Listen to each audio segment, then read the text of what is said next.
Hello, welcome to ACI Learning's Project Management webinar series. You are here for project management and AI and trying to actually see how everything combines together and the impact that AI will have on project management today. I'm Ronnie Wong. I am filling in for Mr. Chris Ward as we actually are continuing on in this series. We'll also, of course, be bringing in our subject matter expert, which is going to be Robin Abernathy. Robin, welcome to the show. Thank you, Ronnie. I'm glad to be here. I'm excited to discuss this topic. All right. So when we start thinking about this, right, it was inevitable for everything to happen in terms of AI, right? So we've seen where Chat GPT has essentially influenced the entire world. We've taken every aspect of our lives and we've kind of run it through. It was inevitable, wasn't it, that project management would also get impacted at some point in time. And so we're actually going to take a look at that as well as we actually get started here. So when we start talking about, we've got a few things on our mind as we move forward here. So part of our agenda today is going to, of course, just be covering what in the world is going to be Gen AI or generative AI, and also, of course, taking a look at the most popular way that we tend to see the usage of AI, which is going to be Chat GPT, and also the idea of large language models. We're going to be focusing in on some documentation and project management, and then also possibly see some of the results of the way that we use this to help us in project management as well. And of course, the ever popular Q&A at the end of our particular episode here as we move forward. So when it begins and we start to take a look here, let's go ahead and take a look at this idea of generative AI. Now, before we get started with everything here on the screen, Robin, I want to go ahead and just kind of ask you right away. When you first started hearing about the idea of generative AI itself, okay, what was your initial reaction as you thought about it, let's say from the standpoint of a project manager? Well, when I thought about it, initially I didn't think of it from the side of a project manager. And I think we've all seen the movies where AI takes over the world. So initially, I think, as with anybody, there was a little bit of fear. And there was, because there was so much unknown. And now, as I've delved into it and I've used that project manager of mind, I realized that it is a way to improve my productivity, making me a better project manager so that I don't have to waste as much time on the little things. I can focus more on the big things. I can get AI to help me to do some of the intro steps. And then I take whatever AI gives me and I refine it and make it better. And I think anybody wants to be able to do their job more efficiently and provide a better product or end result to whatever their consumer is. Yeah, I think that that's a good point, is actually putting in context of what we're doing. Initially, most of us probably never thought about in the context of anything that we were doing initially. But once we started to actually see people using it, we probably started getting curious about it. And that's how I also began as well. But let's talk about this idea of generative AI for a moment as we define it as well, because we all have our preconceptions about what this actually means. So when we start talking about the idea of generative AI, the first term that we actually will come to a lot of times is people just mean GPT, right? Which stands for generative pre-trained, pre-trained. That's what it actually stands for. AI is the idea of Chat GPT here, and they're using the term chat, which means, of course, that you're going to interact with it in some type of chat here. So the most popular one out there is what's called Transformer, which is what Chat GPT is based off of, which is that type of AI that we're taking a look at now. The other thing behind the idea of generative AI is that it's based on neural networks, which I don't seem to be able to say. Now, when it comes down to this idea of neural networks and what they're talking about, right, is that they are trying to use what they believe as a model of learning that's actually really based on the human brain. In that sense, it is designed with that idea in mind. Now, they're not designing exactly in the same way, but they're designing it trying to make that idea think in the same way that humans would actually think to be able to do so. Now, when we start to also dive into it, the other terminology that will begin to kind of get us a little bit more is this idea of what they call a large language model. And it's defined here as something that actually analyzes structures, relationships, and patterns of large training data. Now, for us, what that means is it can consume a massive amount of data, and allow us to use the language that it actually finds behind it. And the term generative that's behind it is that it can actually amass that information. It can take a look at it and analyze it like it's talking about, take a look at the structure and the way that language is actually used and the relationship it sees between these words and these patterns that we actually end up seeing, and then generate something that is going to be either brand new or something in the way that we actually want it to generate. And that's really that whole goal behind generative AI to help us out. When we start taking a look at the idea of outputs, all right, this can include something like text. We simply ask a question and then it can generate an answer back for us. We can even have it at some points generate some type of graphics or audio or videos, music, even computer code, you name it. We're actually seeing this more and more and more about what it is that we could actually end up doing. So, Robin, as your experience came about, even from that project manager standpoint, and us taking a look at this overall, so when you first started hearing about its abilities, right, and saying, can it really do the stuff that it can do? Did you then, are you now able to see a little bit more about where in the world you can actually take a project even beyond just simply saying, what is a project? What do we actually need here? Could you actually start seeing that once you understood the power of this generative AI? Well, the thing you need to keep in mind with any AI is it's only as up to date as its last, I guess you could say, upload. And some of them do have some restrictions. I went into one and was asking about where we train on certification, and there's some new additions of some certifications coming out. So I asked it about these new additions. And Chat GPT in particular promptly returned to me and said, "Hey, I'm sorry. I don't even know that that thing exists because it's not, I'm up to date as of about 2 years ago." So I had to start from scratch for that particular topic and teach it everything. Like, this is how the topics are categorized, and then this is how the hierarchy of them works. So while you can generate a lot of different things from it, it may not be as up to date as you need it. And so, therefore, it is up to you to train it. And you also, yeah, I don't know if many of you have heard of the term of zero trust. And I tell everybody it's not trust, then verify, it's verify, then trust. Any output it gives you, particularly if you're having it to generate something technical in nature or that is you're providing a report, you want to read through everything that it says. You can even correct it and have it change what it says. But the thing you need to keep in mind is it's a teaching model. I can teach it and impart knowledge on it and get the results back that I need.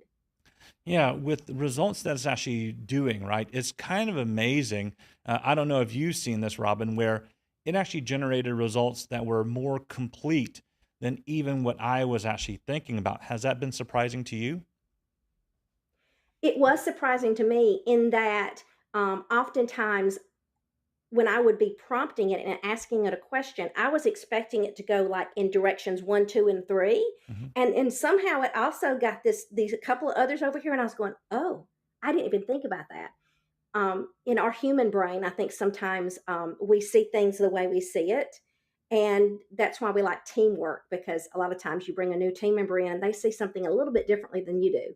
Well, AI kind of sees it all if it's in their database, I guess you could say. And so for me, that model that's sitting behind there doesn't have that forgetfulness factor that I may have had. So, yeah, those are two valid points that should have been included in this discussion that I didn't even think of. My outline that I may have produced was incomplete. But then AI was able to go in there and go, yeah, there's 2 points here that I think you also need to make. So, yeah, that's definitely a great point you made there, Ronnie. Yeah, another aspect that I also found surprising about the way that the AI ends up working is what you had mentioned, which is that you have to teach it some of the things. There were sometimes answers that it threw out that were surprisingly wrong and actually misleading at times. And it was because it may not have had the full context. Have you experienced that too? Most definitely. The thing that I started finding is, and as you're teaching it, you may teach it something and then it goes and generates content later that speaks on something that you may have taught it, but it reverted back to the wrong information. That's something that you're going to have to watch for, and you're going to have to be a little patient. We laugh in some of my team calls when I talk about my conversations with ChatGPT, that sometimes I get a little testy and that I correct it in a little, rather abrupt manner. ChatGPT will reply, "Oh, I'm so sorry, I got that wrong. Let me fix that for you." But yeah, not everything you're going to get out of it is going to be 100% accurate. And you've got to make sure that you're feeding it the right thing. If you feed it a wrong point and it sticks that, whatever that fact is that you gave it that's wrong, it's going to keep regurgitating that back to you, and it's wrong. So, like I said, you verify and then you trust the AI. The thing that I will note here is if you're getting wrong information back, you're better off to go ahead and correct it as quickly as you can. Don't go a couple of more transactions down and then try to hop back to a earlier post and say, "Hey, up there you got this wrong." Correct it as early as possible so you can keep the AI headed in the right direction. Yeah, there's no doubt that the farther that you get along and that you're actually doing some of those things that Robin is talking about, essentially what everybody talked about training, the way that ChatGPT or the generative AI is working, you do want to try and correct that as soon as you can. If not, it's going to continue to build off of whatever information that you let it continue on with, thinking it's right.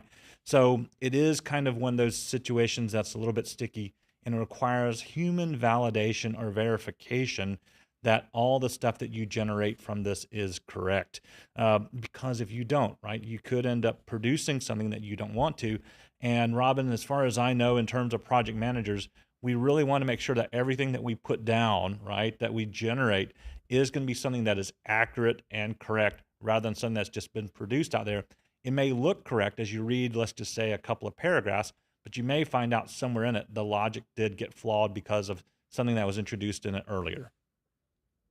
Well, and when in relation to project management, the AI may not fully understand all of the aspects of the project. So you may go in there and ask it for something and it not quite get one area correct. Maybe it doesn't understand all of the risks involved in your project, or maybe it's defined some team member roles incorrectly, and that you're going to want a little bit more of a granular team member roles. You're going to divide some of those tasks. And that's where your human knowledge and experience is going to come in. Because remember, the AI does have all this wonderful information sitting there for you to use, but he doesn't really have that experience factor. AI hasn't really managed a project.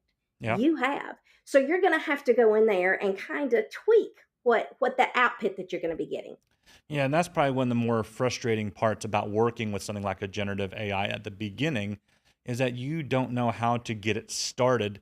So you tend to ask a bunch of general questions, and then you start realizing I need to figure out how I can refocus those questions that you're getting at least an answer that you know that's right at the beginning, and then you now have a pattern that you can follow to start asking that. Now, Robin, just because we've talked about the idea of generative AI here, it really is kind of part of the solution that can also, of course, be for project managers as well. The other part is that once you understand a little bit more about generative AI, as we've been talking about, and some of the different things that it can generate for you, that's really right. The amount of stuff it can generate, which could be really voluminous. The also some of the little pitfalls that we have here.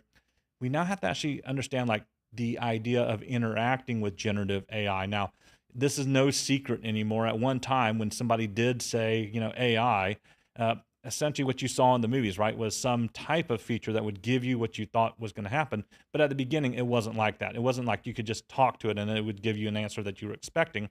Sometimes it required you to actually answer or ask a question in a particular way that it understood. And then you could, then you might get an output that was fairly similar. But we all now know that what ends up happening today is this idea of, well, Chat GPT. This is by far the most popular way that we actually interact with any type of generative AI right now, all over the world, whether you're actually in project management or not. And it's because it's just out there on the internet itself. And so anybody can go there and ask a question. That's what we actually have as well. So in this sense, right? When we start to do it, uh, I want to talk just briefly here, and I'm going to bring Robin into the discussion as well, too, which is that when I first learned about the idea of using Chat GPT, it wasn't anything having to do with project management. It was actually just me being curious about what it could actually answer, and then trying to see if I could, see what the output would be. And then I started interacting with the responses it gave me too. So, Robin, when it comes down to now moving from the general topic of just a generative AI and what it can produce, right? We want to get into this realm of Chat GPT. How natural did it feel for you to actually start to use something like Chat GPT to begin to work with some things that you're doing? Well, initially, I will say I was a little bit nervous because I didn't even know, how do I even ask it a question? How do I even talk to this being on the other end of this digital interface that I have?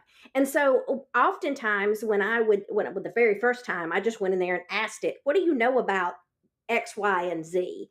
And just looked at what it told me. Now, the thing you need to keep in mind is, if you're in our case, we're doing a lot of instructional content. So it was very easy for me to go in and say, "Tell me what you know about this topic," read the output, and then direct it. A lot of people are using it in a different way. They're actually creating content that isn't really technical in nature. As a project manager, you're going to need to know the type of project, knows a little bit of details about the project to help guide the ChatGPT session. ChatGPT is all about a textual interface. ChatGPT itself is not going to give you back any graphics that you need. It won't generate a diagram in any way. It'll come up, if you ask it for a diagram, it'll say, "I can tell you the steps in that diagram." You'll see in our demo in a little while, by the way. But it won't actually give you this pretty little diagram that has arrows and boxes, or maybe it has computer images in it, whatever. ChatGPT doesn't do that. Other interfaces out there that are AI will do that for you. I've seen you. We've all seen the commercial where they take this picture of these people that looks like they're in one location, and they change a few things, and suddenly, instead of them, standing on their back porch, they're, standing on a cloud somewhere. Yeah, you can do that with AI. Can't do it with Chat GPT, but you can do it with AI. So just you need to, when you're getting your tools together that you're going to use, your different AI tools, you need to understand what they will do, but also what they won't do, so that you find the tool that fits that need the best. Right. Yeah, there's no doubt everything that you said there we've all experienced it as we began different projects together as well and started to go, oh, is this doing what we actually really need to? But let's kind of dive into this a little bit more, because what goes hand in hand together, right, is something we had already talked about, which is this idea that large language model and then Chat GPT. Now, why do both of those kind of really go together? Well, one is because we do need that large language model that actually gathers everything together and gives us a base of knowledge that we have. And then that large language model, as you see right there on the screen, that it can actually be used for a deep learning algorithm, that's where it actually begins to recognize and pull things together for us and then gives us the output that we need. Secondly, though, the reason why this is very popular as well is that it doesn't require a large learning curve, right? The way that I used to talk about it was, it doesn't require a large ramp up, a gigantic amount of time to be able to use something like Chat GPT. And so, Robin, in the realm of project management, right away, that's where I started seeing it, is that a project manager now doesn't have to go and learn another tool. So I remember when I first got started in project management, Robin, I was introduced to Microsoft Project. Now, Robin, if you're familiar with that tool, right, it takes a little bit of time to kind of get ramped up. And then at that point, right, once you kind of have an understanding of that, you still have to enter in all the data and all the information to get some of the stuff out that you actually want to see and do. Well, with a tool like ChatGPT, right, it's built off of the neural network. So that means it has a basic understanding of what you and I kind of think like, but then it also has a massive, gigantic, large language model that it can also analyze from. And then ChatGPT is built to handle what we call that natural language processing, right? Which means it can understand humans saying something to it or typing in questions in the way that humans do into computers, and then the computer can generate an output. Now, unlike the output that I would think would come from a computer, such as if I entered a line of code in, right, and see a response that comes back, what it actually does is actually puts it into human language in responding back to me. Now, whether that human language that it responds back to me in terms of the output is right or wrong, that's something that we still have to validate and check. We can't trust Chat GPT or a large language model at this point to give us exactly the right answer sometimes. That's why everything that you put in there has to be validated. But that is a big part of it. The other part is what we see right here on the screen as well, in the factorama. Gen AI still requires input and training. And this is what Robin was referring to a little bit earlier, which can be a little bit challenging. So, Robin, let me bring you back into this conversation here. At the beginning, right, when you started to actually do this, how frustrating was it for you when you found out that just entering in just another question didn't teach it everything that you wanted it to know and give back to you right away? Well, I can't initially, I found it quite frustrating because I would say, "I need this from you," and then I may or may not get back what I expected. Another thing that I would try to do is I would try to even direct it in the formatting I wanted it to use, that I wanted it to, have the paragraphs laid out in a certain way. And oftentimes when I would request that initially, I would get what I requested. But as we went along in the conversation, 3 or 4 transactions later, they started slipping from that initial, and I'd have to remind it, "Yeah, you remember I asked for that structure? That I still need it in that structure that I requested." So, there was a lot of frustration. The thing you need to keep in mind is you're just gonna have to teach it, Hmm. and you're just gonna have to check and verify that everything it provides to you is in the way you want it. One of the things that I did appreciate, I've been dealing with Chat GPT in particular now for several months, and a lot of the writing that's being provided back to me now sounds more like something that I would have written. Hmm. In other words, my original works. And it's because as I tweak things, it's learning the way I write because I'm saying, you know what, can we, move this over here? And oftentimes I'll take a paragraph that it has given me, tweak it a little bit, and say, okay, I want this paragraph to say this, and then I want you to provide me extra information on this. And so they'll use my tweaked paragraph, and it learned from me, and so now it writes a bit more like I do, and so it sounds a lot more my voice. Remember, you're carrying on a conversation. You're asking it questions, you're giving it information, it's giving you back a response, and it's just like a text conversation where you're interacting with this other entity, and it's providing you feedback based on what you're inputting and what you're asking. Yeah, it's kind of amazing when you start thinking about it that way. But the reason why I mention this, especially for us that are actually doing a little bit of project management, is that it's not just it's not like it knows everything right away, right? There's still a little bit of ramp up time, but the very fact that we can ask it questions that we understand and know, and it can figure most of it out, and then we'd have to tweak it, is a far cry from us having to learn, let's say, like a programming language, or having to actually deep dive into another piece of software that we really have to know from the ground up until we actually understand how it actually generates what it does here. Most of what ChatGPT can do, and the reason why it's so popular, is because you and I can interact with it like we're trying to have a conversation. Now, Robin, you've shown me some of your chats that you've had with ChatGPT, and you really do treat it like a person, right? Like you might say good morning, or you might say please, and do that. And I too do something like that as well. It can kind of get into that informal type of dialogue with it that you think that is actually, almost human. Well, in my brain, there's another person sitting on the end of this, receiving my input and giving it back to me. Now, I know it's not that case, but in my mind, and a lot of it, like I do say please a lot, and I'm real quick to correct it if it makes a mistake, and it's really quick to respond with an apology. Oh, I'm so sorry. So it does what a human would do in that situation. So yeah, I do oftentimes look at it like it's a human sitting on the other end. Hmm. And yeah, I know it's not. But still, for me, I just treat it like I'm having a conversation and we're trying to reach an end goal and we're going to get there together. It's just a matter of how long does it take us to get there? Yeah, and that's just going to be a part of it, right? Is learning how to do that and making it a tool is what we want to be able to do. That's going to be effective for what we want as well. So it is kind of a key and kind of a big understanding that we definitely want to make sure that we have as we continue to move forward. Now, to actually take a look at this, right? So, we've kind of given you the very basics and the nuts and bolts of using something like a generative AI and why it actually can have an impact on project management here and the most popular tool. But we do want to talk about it in the terms of, well, at least at some point right here, in the terms of project management.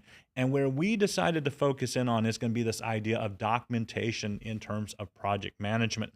So when it comes down to documentation here, when we started thinking about it, right, overall, we had really four particular, gigantic, top needs that we would have in any type of project, right? A project charter, a business case, status reports here, process documentations. So, Robin, since our focus is on the idea here of project management, right?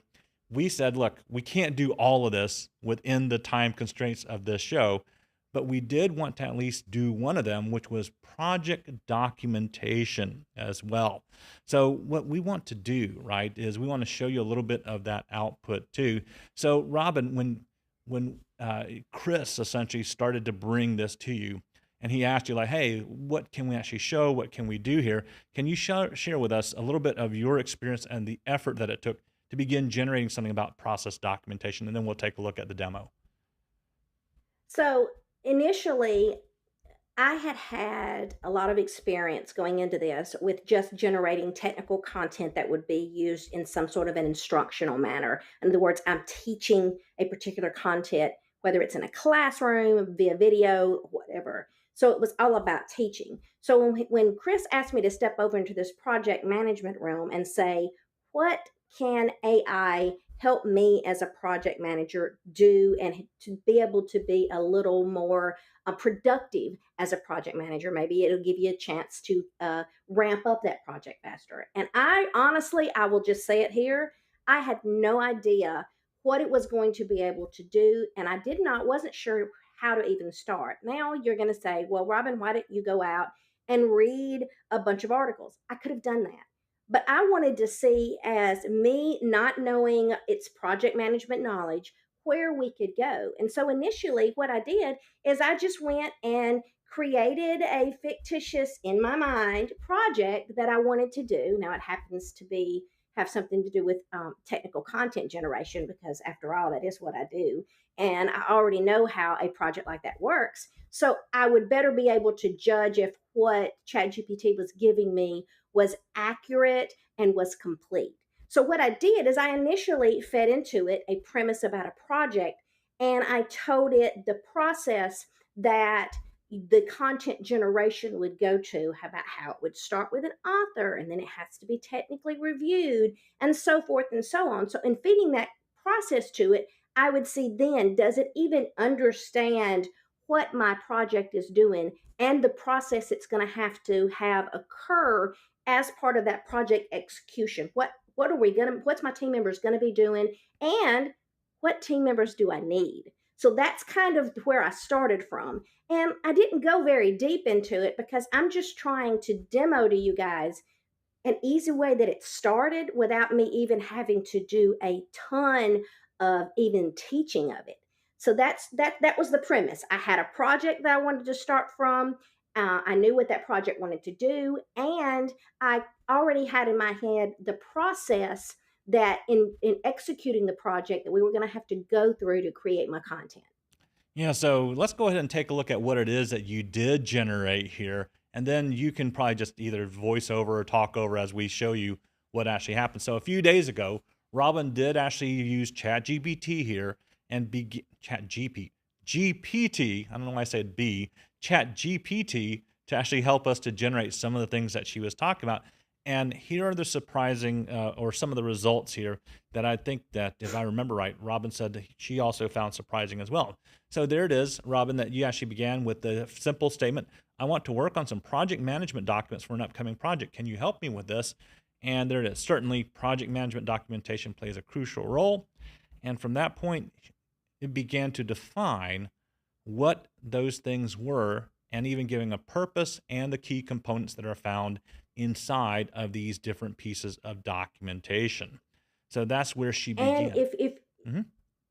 and if you're a project manager, you're going to look at this if you've had any kind of experience and you're going to go, "Oh, it understands not only the purpose of these documents, but the components that need to go into it. And I don't have to teach it what a project charter is and what components are in a project charter or any of the other things. When I mention the term project charter in a later transaction, if I wanted to, I'm not going to have to worry about in my brain, does AI even know what a project charter does and what is even in it? That told me that it did. And like I said, all I did was, hey, can you help me? Yep. And it told me all of this. And this was only, you can see, this is not all of the project documentation that you're going to need, but it's a great start. And it tells me if you need help with details or templates, that very last sentence, or templates for any specific document, let me know. So it even offered to provide me some templates for those documents that it's talked about. Yeah. Now, Pretty as you neat. can see, Ronnie, I had another transaction. Yep. So as a part of this project, I need to define the process for the development of project deliverables. Can you create a process diagram or give me the development, or if I give you the development steps? And here, a fairly simple answer, but you do see that at the end, as it gave a simple answer back, it did also say, hey, provide me with the development steps and I'll help you structure the process diagram format too. So very neat in what it actually says it will do.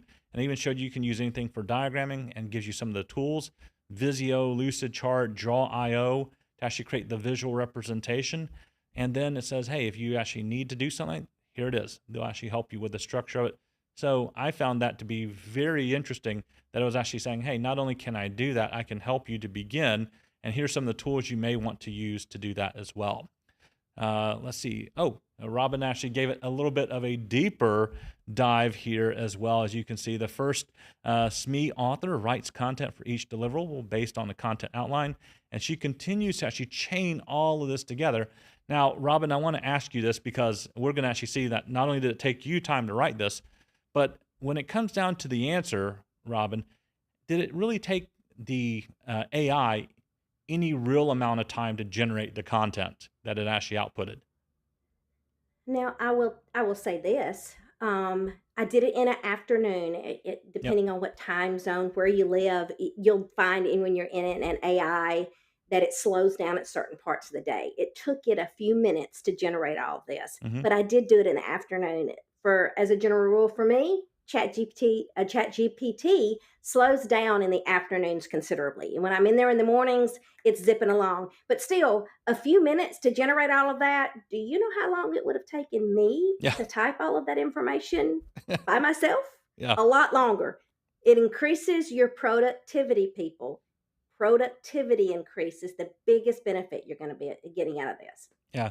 And so as we go on through this, right, you can actually see where this is essentially the process that Robin took and it just continued on to actually identify what was needed. And then it gave responsibilities and qualifications. So even without asking, Robin instead, I need help in identifying the team members. And it still went on to give you the author, the responsibilities, the skills and qualifications, which I cannot say. And it went on and defined that without us even having to ask because of the pattern that Robin began to set with the questions that now it actually was responding to the way that she was thinking and having to do as well. And so you can see that it goes on and she does the same thing with stakeholders. You name it, it actually continues on and provides more and more information. And so, Robin, if we continue to feed in more and more information, we are really teaching it, right? Yes. One of the things that you'll note here when I asked it about stakeholder, well, first of all, when I asked it about team members, it identified in my list a couple of team members. One of the things it threw out at me is a graphic designer. I had not initially mentioned a graphic designer as any part of my process. Now, logically, we would have needed a graphic designer. You're going to need a graphic designer to design the graphics that you're going to use in the classroom. But it says you might also consider adding a graphic designer, and then you've got this learning and development specialist, which is technically a learning and development specialist is something like an instructional designer, somebody that really understands instructional design. So it thought of two roles that I had not really included as part of my process, and made a suggestion of, hey, this is the responsibilities I feel like those roles would have, and here's the skills they're going to need in order to best provide you what you need for your project. Now, when I got down into the stakeholders, what I also liked, and that's in my next transaction, was when it told me some of the stakeholders that it felt like I was going to have, it told me their interest and their influence that they would have on the project. Now, for those of you that are project managers, you know that interest and influence is something that is important to kind of know, because the interest that someone is going to have on a project and the influence they have on that project will affect the project in a great way. And so, as a project manager, oftentimes when you're documenting those stakeholders, you're going to document their interest and their influence, because you want to know about that ahead of time so that you can know who you need to spend more time with, because they may have a lot more influence. And so, you want to make sure that you fully understand their needs. Now, the next thing that I did is, Ronnie, I did some preliminary risk Yep, identification. Now, I risks see are that. a big thing for a project, Yeah. and look what it put there. Yeah, it's amazing that it It, not only actually gave you the risk, even though that's all you asked for, but its potential impact as well. So another thing that it filled in, because of the way that Robin was able to train it to actually say, provide more, provide a fuller detail to give me this. So it is kind of amazing that it did that without her having to specify every aspect of what needed to actually help here. So when you start taking a look, you can see where it can do exactly what Robin is talking about. And then she just continued on for that entire project.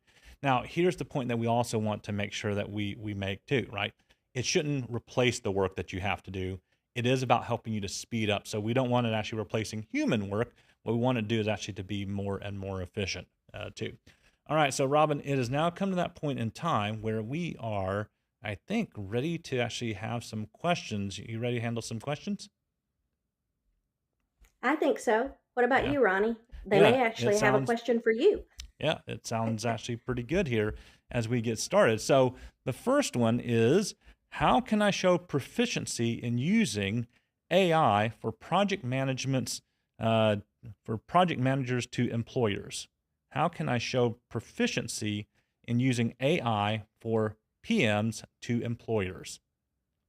So my suggestion would be, you can go in and start, when you go in and start a chat session, all of my chat sessions that I've started are named for particular projects.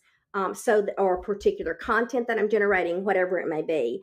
And you're going to, first of all, going to have to go in and play with it. You're going to have to see. But the neat thing about it is, just as Ronnie opened my session, was able to show you my history, at any point, most of these AI models have a share option where you can share your Chat GPT session with someone else. Now, in Chat GPT, when you share a session, you're giving them the history up to the point where you shared it. If they were to go in and open it and start asking it questions, they are then in their own session, but with your history. So they wouldn't have to train it on everything that you had trained it on, but they would need to progress the training on and ask questions further. However, both of your sessions at that point are considered separate, because you shared your history. You didn't actually, you're not in the same session. Now, you could probably come up with a model where you're sharing the same session from for all time, I guess you could say. But the way we did it here is, I spent some time in ChatGPT training it on maybe Security Plus topics. And then I had an instructional designer that also needed to start working with some Security Plus topics. So I shared that session with the instructional designer. The instructional designer was then, from that point forward, able to take their session in whatever direction they wanted to take it, and I was able to keep my session like I wanted it and go in the direction I needed. So then, like I said, my training was able to help the instructional designer, in that they didn't have to loop back and start from scratch. They could start from the point at which I had trained it. Yeah. My So, thing, one, go ahead. I do want to say here, in doing it, when you're sharing those sessions, and if you're trying to prove to management its proficiency, try to find some of those golden nuggets to kind of zoom in on. Your session might have 65 different topics that you're talking about, but two or three of them are really, really good. Focus in on those really, really good points to management and let them see, look what it provided me. And I was able to then take what it provided me and show them the end result of what you produced. Say, I took what they provided, but then I was able to totally give you a quality product and in a much shorter time period. Yeah, I think from my point of view as well. So Robin gave us a great answer there, but I would also say show the prompts that you're using to get the answer that you are looking for. So it shows that you have that ability and that knowledge and that proficiency that you've been working inside of some type of AI, especially if it's Chat GPT, that you know how to write a good prompt and one that gives you the information that you need. That's probably another aspect of you being able to do that. All right. So another question, which is actually a very generic question, but a good one, is paying for Chat GPT really worth it when it comes down to what we actually want here? And that was actually from Robert. I forgot to mention the earlier one. That was from Albert B from YouTube. This is Robert S from LinkedIn as well. So is it actually really worth it? Well, what Robin just mentioned, that ability to share the history or that chat session that you've actually generated doesn't tend to, or does it?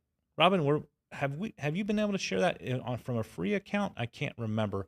I know that's in the Now, I haven't, my account's paid. yeah. So I do know that originally, when I had an unpaid account, I was unable to Yeah. share that chat history. And that was one of the reasons why I was like, oh, I need to upgrade Yeah. because I want to share this session. I've already trained them on Security Plus, and I don't want them to have to start from scratch. Right. When you start from scratch and you've already got that model just working just like you need, and it has all the knowledge it needs, you don't want someone else who's going to be doing the same thing in your company to have to start from scratch again. You can then share that session.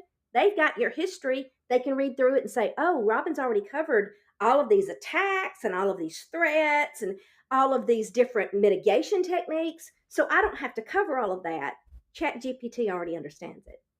Excellent. Yeah, that's what I would say as well. The paid account is worth it, especially if you're going to be doing something like that, where you need to be able to share that history. 100% worth it, especially if you're working among team with that. Now, another question then from Herbert from YouTube: What what is the quality difference between ChatGPT 3.5 and 4 and ChatGPT 4? Now, when it comes down to the quality difference here, it's definitely not about speed, right? It is about the neural engine that is behind the background of everything. Depending on who you ask, everybody will probably pick one or the other that's a favorite. Chat GPT 4, the only way that you actually be able to know a difference, right, is to ask the exact same questions in both of them and see if it actually really generates something that's much better or not as good as well. So, from my standpoint, I really do enjoy using Chat GPT for more, but it's not that the Chat GPT 3.5 that I really saw that there was that much of a difference, but it depends on what you're really asking and what you're actually needing it to do. So, Robin, do you have a particular preference, or have you seen kind of like, hey, it seems to have actually worked just fine either way? Yeah, initially when I started, ChatGPT 4 wasn't out. Hmm. So a lot of my initial sessions were in chat in 3.5. And of course, I have deadlines, and Yeah. so I don't have time to run those same things. Let's go, oh, let me ask that same question that I asked in 3.5 and 4.0. I will say this, I wasn't unhappy with what 3.5 gave me. Hmm. Um, I have since started doing things in 4.0. One of the things that I have noticed is I didn't have to do some of my repeating of Yep. requests with 4. It's almost like it learned a little better than perhaps it than 3.5 did. In other words, when I provided it, hey, I needed something to do X, I didn't have to repeat that request in 4 like I did in 3.5. It seems like in 3.5, when you get several transactions in, it starts thinking it knows better than you, and you still have to go back and say, no, no, no, no, I still need my structure the way I requested. So that's the only real difference that I've seen so far. Now, again, like I said, not done any side by side asking it the same question. I think I might try to convince my boss to let me spend maybe a half a day doing that just to see what their output was, because now it's piqued my interest. Is it really that much of a difference? Yeah, it's just really based on the way that ChatGPT went from, the development of it. ChatGPT 4 was done on a little bit of a different development model. So I'm trying to think about how you'd quantify or qualify that in terms of quality, right? But I think you'd see it depending on what it is that you're really asking it to do, is where you'd see that. So I don't know if there's a real easy qualification, but in general, most people say ChatGPT 4 is pretty much the way to go. But I think if you are, you know, doing what you need to do and it's sufficient for your work, is probably going to be fine for what you actually need as well. All right, so next question here that we actually have is going to be Olden from Zoom. I was trying to make sure I actually said that right. Can I don't know why I keep not being able to say it, Chat GPT create a project schedule? So has that been something that we tried to do, or has that, you haven't gotten to that So point, have you? I haven't, and it's mostly because a schedule is graphical. Yeah. ChatGPT isn't really a graphical interface, Hmm. it's a textual interface. You saw I fed in my process and it told me I can't give you a diagram. Here's where you're going to go to get that diagram. However, I can give you the steps that you Right. want to feed into whatever tool you use to create your diagram. So I haven't tried it. I don't know if it can do it, but the project management person in me says, I don't know how much it would be able to help because schedules are mostly graphical.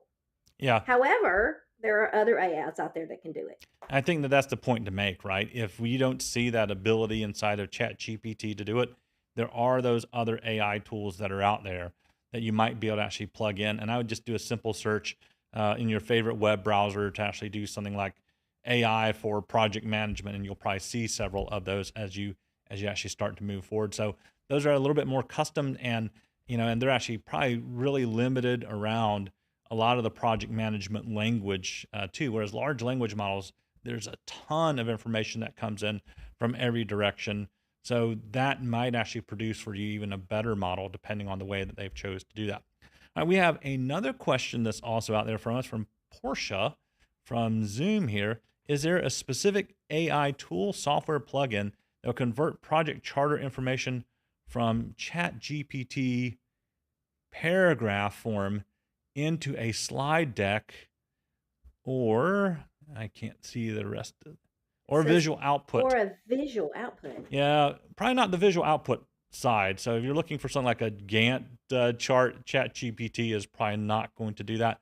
But there are probably specific AIs that, if they have those plugins, that will probably generate that for you. I'm not super familiar with any of those right now. Our primary tool here was just really taking a look at one, which was going to be ChatGPT and what it could actually do for us, since that's the most popular model that's out there. Yeah.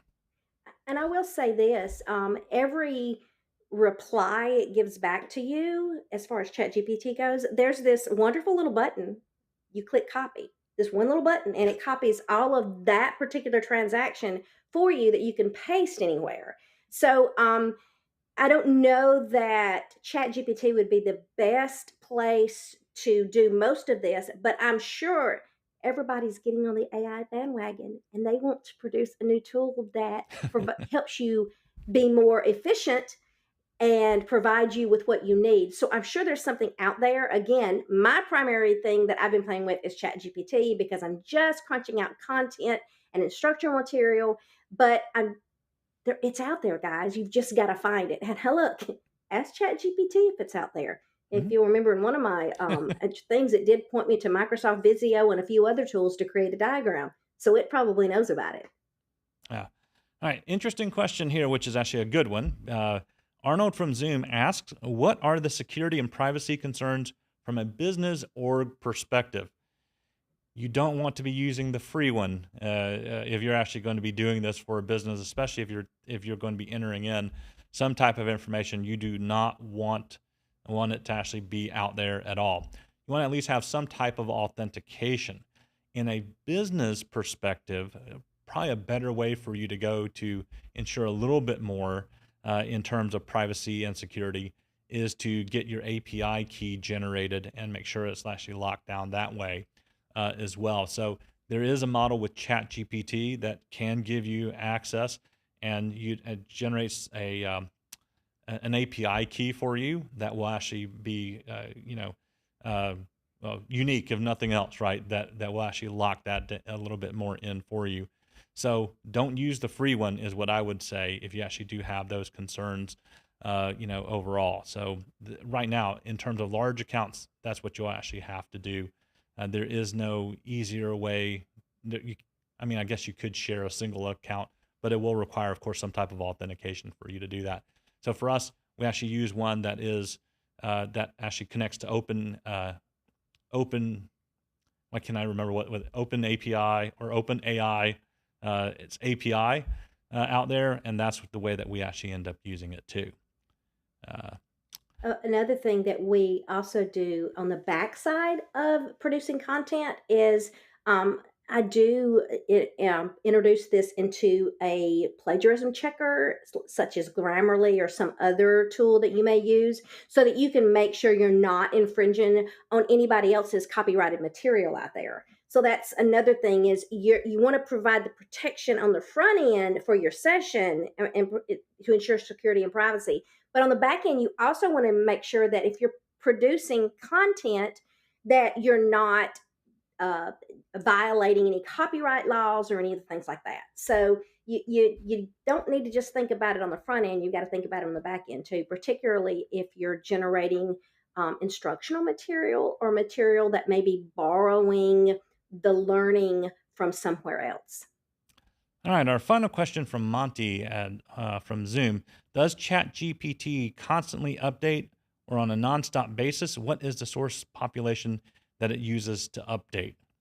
So when we start talking about its updating, it's not constant overall. And I think Robin mentioned it earlier is that you do end up seeing usually at the bottom of the screen where it tells you this information is up to date as of this date.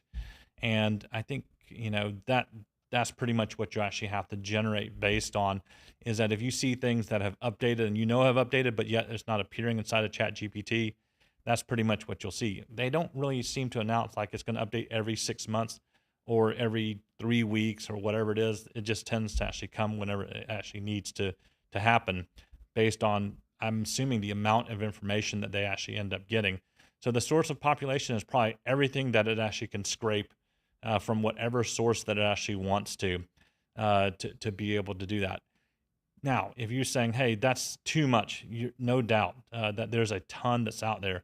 This is why using something probably more specific towards project management and doing more of a smaller language model, right, or a more localized language model is probably something that will give you super specific results as to what you actually need instead of one based off of a gigantic large language model as well.